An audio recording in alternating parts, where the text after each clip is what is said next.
किसान भाइयों नमस्कार, स्वागत है आप सभी का कृषि समाचारों के आज के इस अंक में। सबसे पहले आप सभी को दूरदर्शन के पूरे परिवार की तरफ से बसंत पंचमी की हार्दिक शुभकामनाएं। अब आइए नजर डालते हैं सबसे पहले प्रमुख समाचारों पर। बुंदेलखंड के गांव में कैंप लगाकर ग्रामीणों को राहत उपलब्ध कराने के निर्देश। प्रदेश के सूखाग्रस्त 21 जिलों के लिए 356.39 करोड़ रुपए कृषि निवेश अनुदान जारी। गन्ना किसानों के लिए 2 दिवसीय प्रशिक्षण कार्यक्रम आयोजित। सहकारिता के प्रति घट रही किसानों की रुचि और सहकारी संस्थाओं की कार्य संस्कृति में बदलाव पर जोर। अब कृषि समाचार विस्तार से। उत्तर प्रदेश के मुख्य सचिव आलोक रंजन ने बुंदेलखंड क्षेत्र में सूखे से प्रभावित लोगों को हर संभव मदद दिलाने के लिए वरिष्ठ अधिकारियों को जनपदों का भ्रमण कर ग्राम स्तर पर कैंप लगाने का निर्देश दिया है। मुख्य सचिव ने बताया कि बुंदेलखंड के 7 जनपदों के लिए खाद्यान्न हेतु 2-2 करोड़ रुपए की धनराशि एवं पशुओं के चारे के लिए 1-1 करोड़ की धनराशि स्वीकृत की गई है। प्रदेश के सूखाग्रस्त घोषित 50 जनपदों में से 21 जिलों में कृषि फसलों को हुई क्षति को दृष्टिगत करते हुए प्रभावित किसानों को मदद उपलब्ध कराने के लिए कृषि निवेश अनुदान की 356.39 करोड़ रुपए की धनराशि स्वीकृत कर निर्गत कर दी गई है। सरकारी प्रवक्ता के अनुसार स्वीकृत 356.39 करोड़ रुपए की धनराशि में से बांदा जनपद के लिए 38 करोड़, चित्रकूट के लिए 20 करोड़, हमीरपुर के लिए 4 करोड़, जालौन जनपद के लिए 45 करोड़, ललितपुर जनपद के लिए 60 करोड़ तथा झांसी जनपद के लिए 25 करोड़ रुपए की धनराशि स्वीकृत किए गए हैं। स्वीकृत धनराशि का वितरण पात्र किसानों को अब चेक के माध्यम से अथवा नकद न देकर कोषागार के माध्यम से सीधे लाभार्थी के बैंक खाते में ई पेमेंट के माध्यम से वितरित कराने के निर्देश दिए गए हैं। मुख्य सचिव ने मंडलीय एवं जनपदीय अधिकारियों को गांवों का भ्रमण कर आम नागरिकों से सीधा संवाद स्थापित कर उनकी समस्याओं का निराकरण करने तथा उन्हें प्रदेश सरकार द्वारा उपलब्ध कराई जा रही सुविधाओं की जानकारी देने के भी निर्देश दिए हैं। भारतीय गन्ना अनुसंधान संस्थान लखनऊ में गन्ना किसानों के लिए 2 दिवसीय राष्ट्रीय प्रशिक्षण कार्यक्रम का आयोजन किया गया। प्रशिक्षण प्रभारी ने बताया कि इस प्रशिक्षण में गन्ना विकास के सभी महत्वपूर्ण विभागों के अधिकारियों और कार्यकर्ताओं ने भाग लिया। गन्ना विकास निदेशालय, गन्ना विकास विभाग, चीनी मिल तथा कृषि विज्ञान केंद्रों के 25 प्रशिक्षणार्थी इस प्रशिक्षण में शरीक हुए।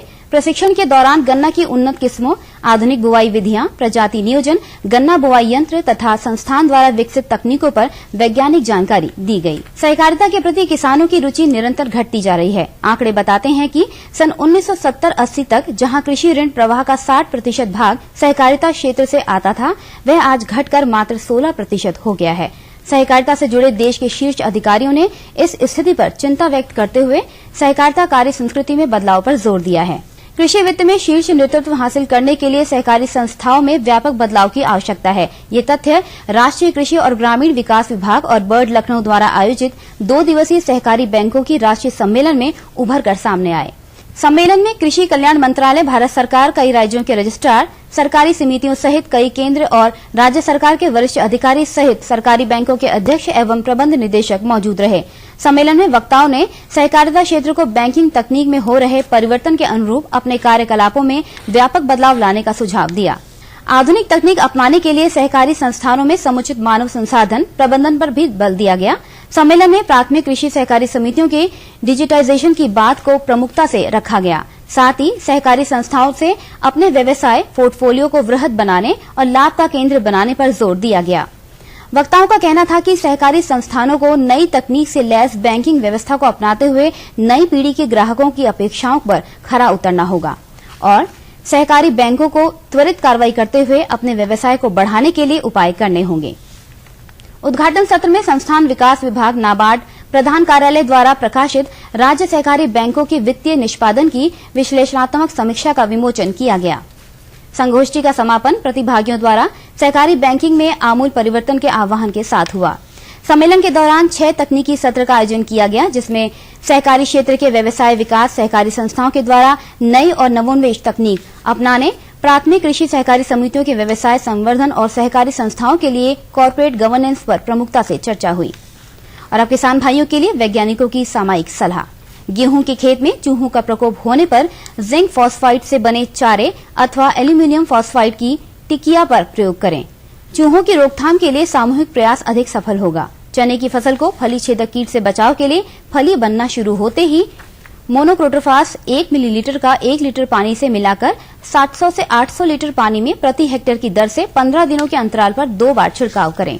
चने की फसल में झुलसा रोग के रोकथाम के लिए जिंक मैग्नीज कार्बोमेट 2 किलोग्राम अथवा जीरा 90% 2 किलोग्राम प्रति हेक्टेयर की दर से छिड़काव करें। मटर में बुकनी या पाउडरी मिल्ड्यू रोग की रोकथाम के लिए प्रति हेक्टेयर 3.0 किलोग्राम घुलनशील गंधक या कार्बेडाजिम 500 ग्राम या ट्राइडोफार्मा 80 EC 500 मिलीलीटर की दर से 12 से 14 दिन के अंतराल पर 2 बार छिड़काव करें। और आइए अब एक नजर डालते हैं कृषि उत्पादों के मंडी भावों पर।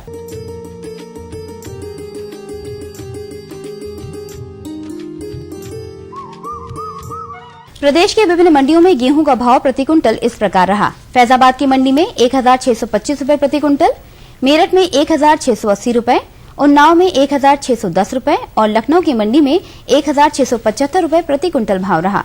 प्रदेश की विभिन्न मंडियों में चावल का भाव प्रति क्विंटल इस प्रकार रहा। फैजाबाद की मंडी में 2220 रूपये प्रति क्विंटल, मेरठ में 2500 रूपये, उन्नाव में 2175 रूपये और लखनऊ की मंडी में 2150 रूपये प्रति क्विंटल रहा। प्रदेश की विभिन्न मंडियों में आलू का भाव प्रति क्विंटल इस प्रकार रहा। फैजाबाद की मंडी में 510 रूपये प्रति क्विंटल, मेरठ में 400 रूपये, उन्नाव में 430 रूपये, लखनऊ में 500 रूपये प्रति क्विंटल भाव रहा। प्रदेश की विभिन्न मंडियों में प्याज का भाव प्रति क्विंटल इस प्रकार रहा। फैजाबाद की मंडी में 1000 रूपये प्रति क्विंटल, मेरठ में 800 रूपये, उन्नाव में 1200 रूपये और लखनऊ की मंडी में 1150 रूपये प्रति क्विंटल भाव रहा।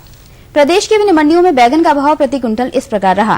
फैजाबाद की मंडी में 550 रूपये प्रति क्विंटल, मेरठ में 460 रूपये, उन्नाव में 815 रूपये और लखनऊ की मंडी में 700 रूपये प्रति क्विंटल भाव रहा। प्रदेश की विभिन्न मंडियों में हरी मिर्च का भाव प्रति क्विंटल इस प्रकार रहा। फैजाबाद की मंडी में 2200 रूपये प्रति क्विंटल, मेरठ में 1000 रूपये, उन्नाव में 1750 रूपये और लखनऊ की मंडी में 2400 रूपये प्रति क्विंटल भाव रहा। प्रदेश की विभिन्न मंडियों में टमाटर का भाव प्रति क्विंटल इस प्रकार रहा। फैजाबाद की मंडी में 1100 रूपये प्रति क्विंटल, मेरठ में 1200 रूपये, उन्नाव में 1200 रूपये और लखनऊ की मंडी में 1000 रूपये प्रति क्विंटल भाव रहा। प्रदेश की विभिन्न मंडियों में अदरक का भाव प्रति क्विंटल इस प्रकार रहा। फैजाबाद की मंडी में 3250 रूपये प्रति क्विंटल, मेरठ में 2800 रूपये, उन्नाव में 3675 रूपये और लखनऊ की मंडी में 3450 रूपये प्रति क्विंटल भाव रहा। प्रदेश की विभिन्न मंडियों में लहसुन का भाव प्रति क्विंटल इस प्रकार रहा। फैजाबाद की मंडी में 7800 रूपये, मेरठ में 4100 रूपये, उन्नाव में 6750 रूपये और लखनऊ की मंडी में 8600 रूपये प्रति क्विंटल भाव रहा। प्रदेश की विभिन्न मंडियों में हरी मटर का भाव प्रति क्विंटल इस प्रकार रहा। फैजाबाद की मंडी में 1500 रूपये प्रति क्विंटल, मेरठ में 1200 रूपये, उन्नाव में 1150 रूपये और लखनऊ में 1300 रूपये प्रति क्विंटल भाव रहा। प्रदेश की विभिन्न मंडियों में केले का भाव प्रति क्विंटल इस प्रकार रहा। फैजाबाद की मंडी में 1700 रूपये प्रति क्विंटल, मेरठ में 800 रूपये, उन्नाव में 1825 रूपये और लखनऊ की मंडी में 1800 रूपये प्रति क्विंटल भाव रहा। प्रदेश की विभिन्न मंडियों में सेब का भाव प्रति क्विंटल इस प्रकार रहा। फैजाबाद की मंडी में 4800 रूपये प्रति क्विंटल, मेरठ में 4850 रूपये, उन्नाव में 5350 रूपये और लखनऊ की मंडी में 5800 रूपये प्रति क्विंटल भाव रहा। तो ये थे आज के कृषि समाचार और मंडी भाव। अब हमें दीजिए अनुमति, मिलते हैं समाचारों के अगले अंक में। मेरे साथ बोलो ए बी। अरे नादान, बच्चे को एबीसी सिखा रहा है। अरे काम धंधे की एबीसी तू कब सीखेगा? ये देख विज्ञापन। तेरे जैसे कृषि विज्ञान सीखे हुए युवाओं के लिए भारत सरकार के कृषि मंत्रालय ने एक योजना बनाई है, ACABC। ACABC? जी हाँ, ACABC यानी एग्री क्लिनिक्स और एग्री बिजनेस सेंटर। इसके तहत कृषि विज्ञान पढ़े युवाओं का चयन होने पर उन्हें मुफ्त ट्रेनिंग दी जाती है और हाँ, अपना कारोबार चलाने के लिए बैंक से लोन भी मिलता है। इसके साथ ही अगर युवा अपने इलाके के किसानों की खुशहाली के लिए उन्हें खेती बाड़ी व अपने कारोबार से जुड़ी लाभदायक जानकारी देते रहेंगे तो उन्हें लोन पर 36 से 44% तक की सब्सिडी भी मिलेगी। तब तो मैं जरूर सीखूंगा काम धंधे की ABC।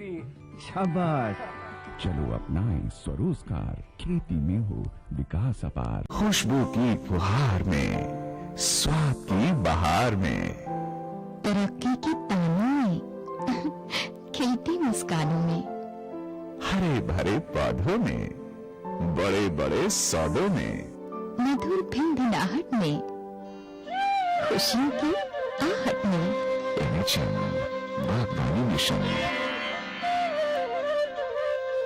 हमारी चाहत, आपकी मुस्कुराहट।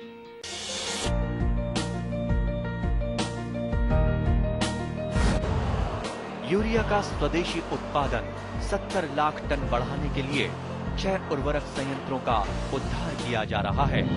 FCIL के गोरखपुर, सिंदरी, तलचर और रामागुंडम संयंत्र, HFCL की बरौनी इकाई और PVFCL की नामरू फोर्थ। सोने पर सुहागा ये है कि देश में अब बनेगा सिर्फ नीम लेपित यूरिया, क्योंकि इससे होगा किसानों का फायदा ही फायदा। अनाज का उत्पादन 10% तक बढ़ेगा। बढ़ेगी 10 से 15% नाइट्रोजन क्षमता।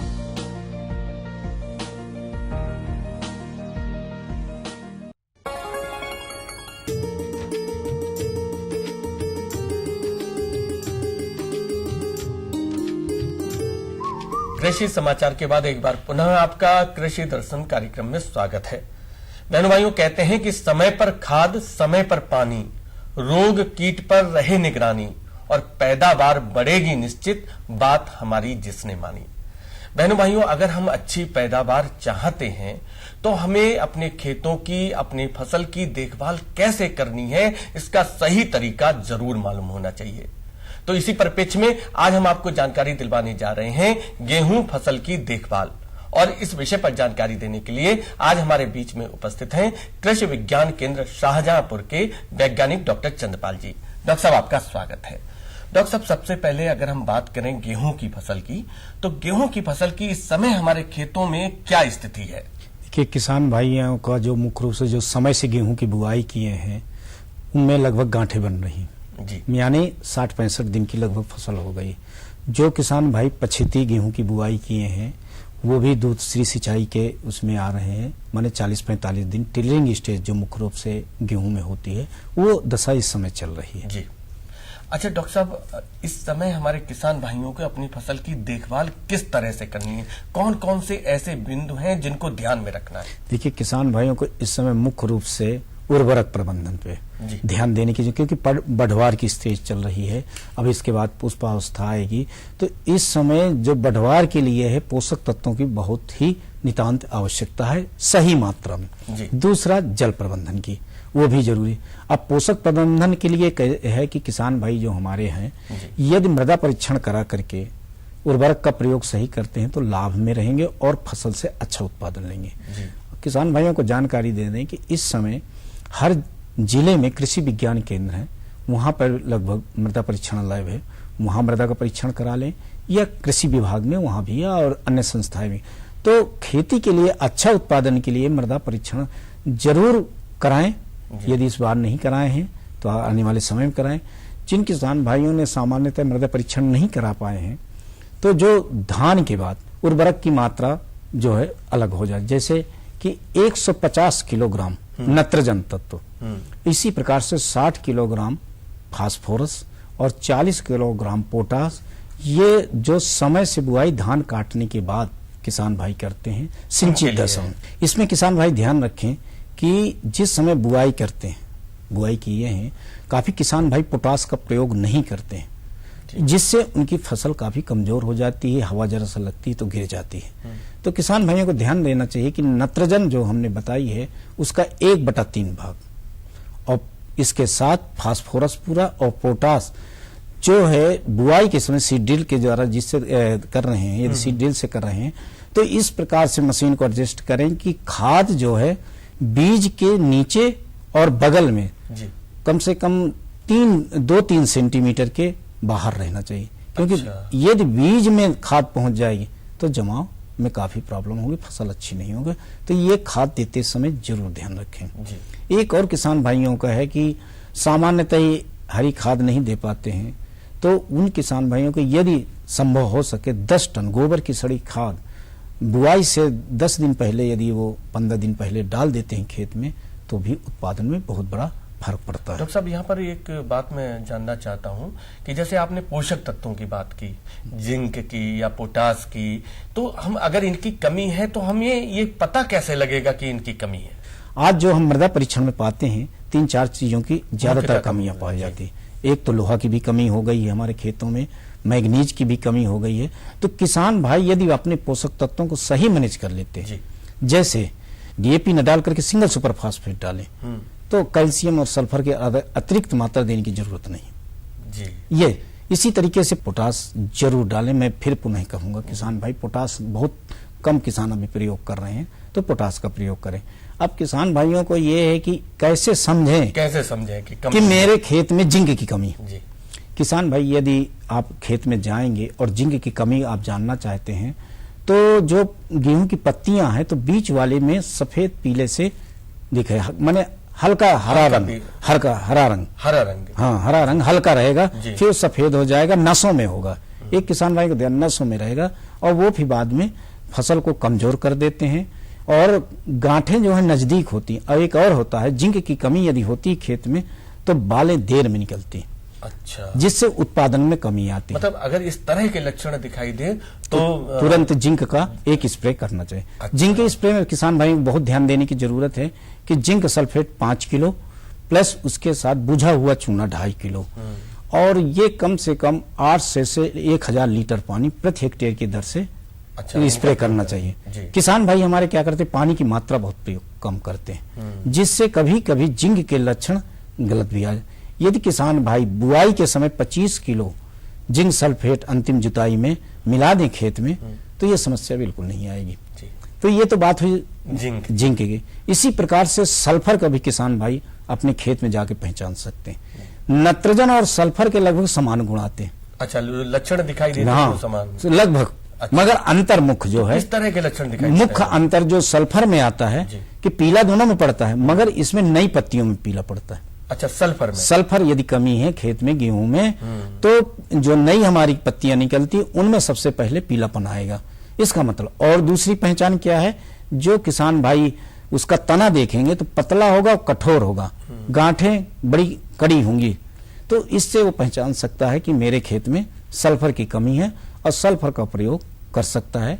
ये तो परीक्षण से स्प्रे करना होता है, इसका भी करना होता है। 2 तरीके, स्प्रे भी कर सकते हैं या बेंटोमाइट सल्फर जो ग्रेन्यूल वाला आता है उसका वो भी डाल सकते हैं। तो इसका जरूरत है। और इसकी जो ज्यादातर सामान्यतः पाया गया है कि सल्फर जो है करीब 10-12 किलो यदि प्रयोग कर दिया जाता है तो लगभग पूर्ति हो जाती है, मगर परीक्षण से ही, मृदा परीक्षण से एग्जैक्ट मात्रा पता लग सकती है। डॉक्टर साहब, ये तो बात हुई पोषक तत्वों के प्रबंधन की और उर्वरक प्रबंधन की। अगर अब हम बात करें जल प्रबंधन की, तो जल प्रबंधन हमारे किसान भाइयों को गेहूं की फसल में किस तरह से करना चाहिए? देखिए, जल प्रबंधन के मुख्य रूप से यदि हमारे पास साधन, आप देख रहे हैं इस बार गर्मी, समय से पहले गर्मी आ गई, काफी किसान भाइयों की बालें भी निकलना शुरू हो गई केवल टेम्परेचर की वजह से। तो जल की इस समय बहुत सुचारू व्यवस्था की जरूरत है। सामान्यतः हम ये बताते हैं कि ठंडक में इस समय जो है 12 दिन में 15 दिन में सिंचाई करनी चाहिए। वैसे तो सिंचाई के विषय मुख्य रूप से किसान खुद जानता है कि मेरी फसल को कब प्यास लगी। फिर भी जो हमारी वैज्ञानिक रिकमेंडेशन है गेहूं में 6 है। अच्छा, 6 मुख्य रूप से की सिंचाई करनी है जो है, यदि अच्छे साधन उपलब्ध हैं। तो यदि 6 सिंचाइयां उपलब्ध हैं तो किसान भाइयों को सबसे पहले 21 दिन में जो क्राउन रूट स्टेज होती है, जिस समय जड़ बनती है, उस समय नितांत पानी की जरूरत होती है। इसमें जरा भी किसान कोताही न करें। 20, 22 दिन, 25 दिन के अंदर अवश्य कर देना चाहिए। दूसरी सिंचाई वो 40 से 45 दिन में, जिस समय टिलरिंग होती है, इस समय पानी की आवश्यकता होती है। इसी प्रकार से तीसरी 60 से 65 दिन में गेहूं में जो गांठ बनती है उस समय पानी की जरूरत होती है। इसी प्रकार से चौथी जो सिंचाई है 80 से 85 दिन में पुष्पावस्था, इस समय चौथी जो है पुष्पावस्था में करना चाहिए। 5वीं सिंचाई गेहूं में दुग्धावस्था आ जाती है, दाना पड़ने लगता है, तब हम 5वीं सिंचाई ये 100 से 105 दिन में करनी चाहिए। और इसी प्रकार से एक और सिंचाई की जरूरत होती है 115 दिन के आसपास, जिस समय दाना भरने लगता है उस समय जरूरत पड़ती है। तो 6 सिंचाई, यदि किसान भाइयों के पास 6 सिंचाइयां नहीं है और उनके पास 2 ही सिंचाई हैं, तो एक तो ये 20-25 दिन में सिंचाई 30 दिन में कर दें ज्यादा से ज्यादा, और दूसरी जो सिंचाई है वो आप 80 से 85 दिन के पुष्पावस्था में कर देना चाहिए। डॉक्टर साहब, रोग और कीट भी हमारी फसल को बहुत नुकसान पहुंचाते हैं, तो हम गेहूं की फसल में रोग एवं कीटों का प्रबंधन किस तरह से करें? देखिए, इस समय मुख्य रूप से जो किसानों भाइयों की शिकायत आती है, सूंडी की समस्या बताते हैं। उसके आने के 2 कारण। इसका एक कारण है कि किसान भाई, जो हमारी रिकमेंडेशन है गेहूं की बुआई की 15 नवंबर से 25 नवंबर के बीच में, बहुत से किसान भाई क्या करते हैं 15 नवंबर के पहले गेहूं बो देते हैं। उनमें ज्यादा आता है, उनमें संभावना ज्यादा होती है, या टेम्परेचर बढ़, जैसे इस बार टेम्परेचर ज्यादा है तो भी संभावना ज्यादा है। तो ये सुंडी माहू एक तरीके की जो कीट होता है उसी का वो होता है, और ये क्या कहता है पत्तियों का रस चूसता है और कमजोर कर देता है। तो इसके नियंत्रण के लिए किसान भाई इमिडाक्लोरोपीड करीब 140 ml या 150 ml लेकर के और 1 हेक्टेयर में करीब 800 लीटर पानी में घोल बना करके इस पर छिड़काव कर देना। अच्छा डॉक्टर साहब, यहाँ पर एक बात और जाननी है। ये तो आपने रोग एवं कीट प्रबंधन की बात बताई, रोगिंग का क्या महत्व है? हाँ, ये रोगिंग देखिए गेहूं में या धान में या कभी किसी भी फसल में सभी में महत्वपूर्ण है, क्योंकि किसान भाई हमारे हर साल बीज नया नहीं खरीद सकते या विश्वविद्यालय से लाते हर बार नहीं ला सकते, तो स्वयं बीज बना ले, या कहीं कहीं जो किसान भाई अपना रजिस्ट्रेशन करवाएं, बीज का उत्पादन का काम करते हैं तो रोगिंग काम करें। रोगिंग का मतलब ये होता कि अवांछनीय दूसरी प्रजाति के, माने है तो गेहूं मगर दूसरी प्रजाति के उसमें बीज पड़ गए हैं और उनको निकालना जरूरत होती, नहीं तो वो अगली फसल में जो हमारी शुद्धता है वो कम हो जाएगी, और जिससे किसान भाइयों को माने जो अगले है फसल के लिए वो एक सिमिलरिटी नहीं मिल पाएगी। तो जो अवांछनीय दूसरे प्रजाति के पौधों उनको अवश्य निकाल देना, अवश्य निकाल दें। डॉक्टर साहब, आपने इतनी उपयोगी जानकारी हमारे किसान बहन भाइयों को दी, इसके लिए आपको बहुत बहुत धन्यवाद। बहनों भाइयों, जैसा कि डॉक्टर साहब ने बताया कि गेहूं की फसल की देखभाल हमें किस तरह से करनी है, डॉक्टर साहब ने जो बातें बताई उस पर आप अमल करेंगे तो निश्चित रूप से लाभान्वित होंगे।